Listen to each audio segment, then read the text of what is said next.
Baik, saya Daniel Setiawan dan teman saya Ricky Junior Putra akan menjelaskan tentang bab 12, yaitu tentang penguapan dan sarana interpretif.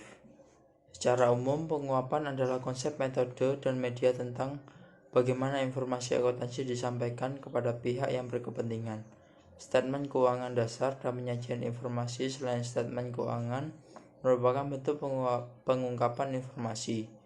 Dalam arti sempit, pengungkapan berarti menyampaikan informasi relevan selain melalui statement keuangan, termasuk penyampaian secara sarana interpretif.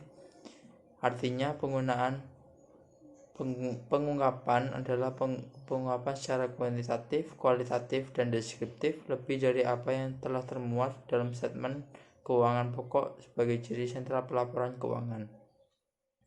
Masalah teoritis pengungkapan dapat dinyatakan dalam bentuk pernyataan berikut. Yang pertama, untuk siapa informasi diungkapkan. Yang kedua, mengapa pengungkapan harus dilakukan. Yang ketiga, seberapa banyak dan informasi apa yang harus diungkapkan. Dan yang keempat, bagaimana caranya dan kapan pengungkapan informasi. Bila pengungkapan diarahkan untuk kepentingan nasional, biasanya kepentingan publik menjadi basis untuk menentukan tingkat pengungkapan. Secara pragmatis, pengungkapan diarahkan untuk memenuhi kepentingan yang dituju oleh pelaporan keuangan. Pengungkapan informasi setelah tertentu biasanya ditentukan oleh badan berwenang untuk melindungi informatif atau memenuhi kebutuhan khusus. Dari segi luasnya, terdapat 3 tingkat pengungkapan, yaitu memadai, wajar, dan penuh.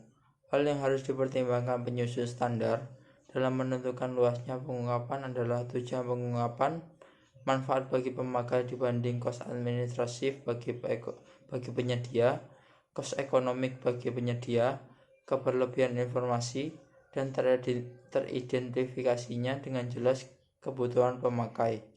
Pertimbangan mengenai hal tersebut menjadi kendala pengungkapan.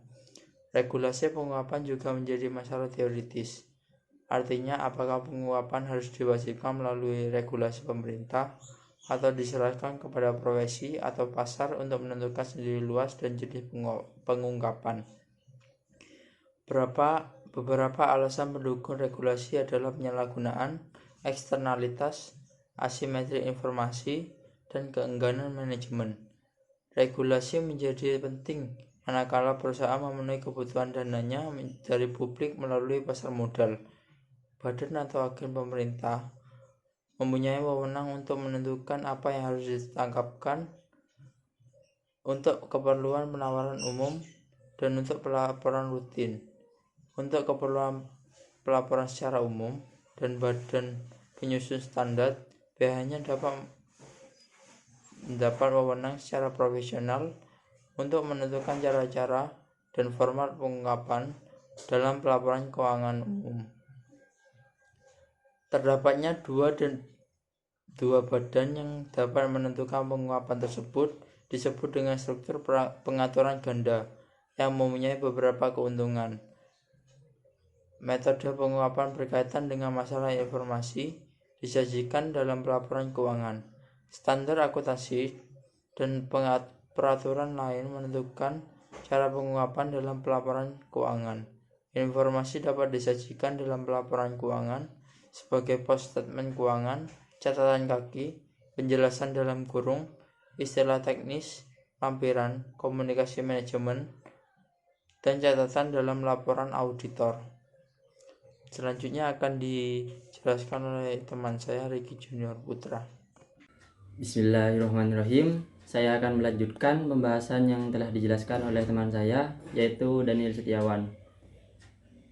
Saya akan menjelaskan bahwa pengungkapan yang masih menjadi pembahasan dalam tataran teoritis adalah pengungkapan perubahan nilai mempunyai implikasi terhadap apa yang disebut dengan rangka akuntansi pokok, yang sampai saat ini masih dilandasi dengan pengukuran atas dasar kos historis.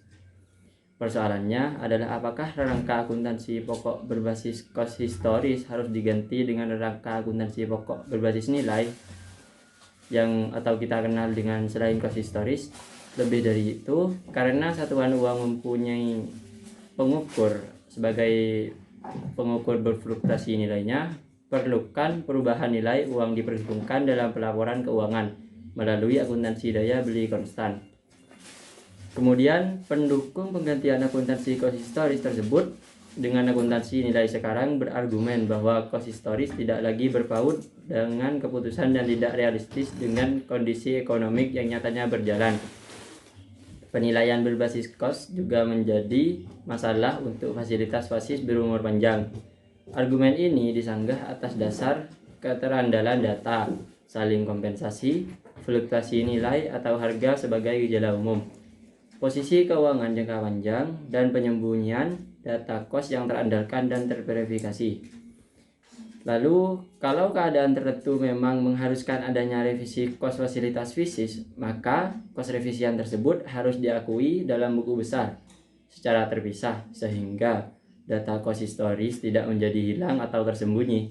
Kemudian, statement keuangan atas dasar cost pengganti harus diperlakukan sebagai pelengkap terhadap statement keuangan berbasis cost aktual.